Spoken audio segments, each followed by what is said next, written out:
মাননীয় বিদ্যুৎ মন্ত্রী, ভালো উত্তর দিলে আপনি জান্নাতে যেতে পারবেন। মাননীয় স্পিকার, গোবিন্দগঞ্জ তো জান্নাতি হবে আপনার। মাননীয় স্পিকার, আমি আগেও একবার বলেছি যে আমাদের রংপুর বিভাগের প্রবেশদ্বার গোবিন্দগঞ্জে ধানের শীষের পতাকা উঠছে। 4টি জেলা 19টি আসনের মধ্যে আমি সংখ্যালঘু ধানের শীষ, আগেও বলেছি। মাননীয় স্পিকার, আমাদের এখানে অনেক মাননীয় সদস্য আছেন যারা গারো পাহাড়ের পাদদেশে তাদের আসন, কেউ কারো রঙের পাদদেশে। আমাদের ওখানে একটা কাহাওয়াত আছে, একটা কথা আছে যে আমাদের আসনটা নাকি জান্নাতের পাদদেশে। কেন বলে জানি না, তো বলতে চাচ্ছিলাম এই জন্যই, এটা আসলে এরকম হয় না। আমাদের ওখানে কাছাকাছি মহস্থানগড়ে বিপিজিসি বাংলাদেশ পাওয়ার গ্রিড কোম্পানির সাবস্টেশন আছে, এদিকে পলাশবাড়িতে আছে, কিন্তু আমাদের এই গোবিন্দগঞ্জের অবহেলিত এই 4,70,000 ভোটার, প্রায় 6 লক্ষ অধিবাসীর জন্য বিপিজিসির কোনো সাবস্টেশন নাই। এর ফলে আমাদের এখানে কোচাশহর হোসিয়ারি শিল্প প্রায় 2,000 ক্ষুদ্র শিল্প, সেগুলো ব্যাহত হচ্ছে। এবং গতকালও এই ঝড় বৃষ্টির কারণে প্রায় 8 ঘন্টা প্লাস ইলেকট্রিসিটি ছিল না।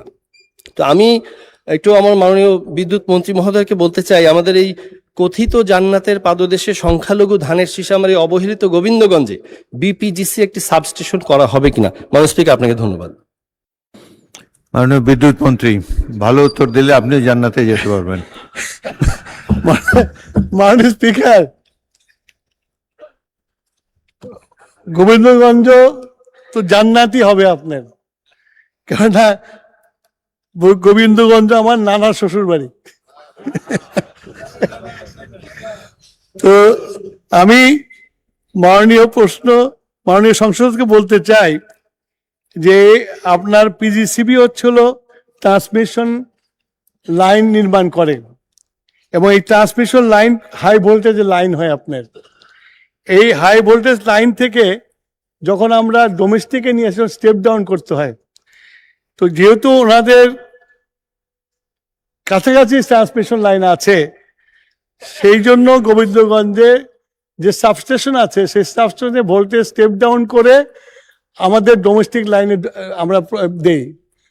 আমি ওনার যে সমস্যাটার কথা বললেন সেটা হলো ডিস্ট্রিবিউশন লাইনকে আপগ্রেড করতে হবে। আমি নোট করলাম, কালকেই ওনার এলাকাতে যদি কোনো সমস্যা থাকে সেটাকে উন্নত করার জন্য কাজ হাতে নেব।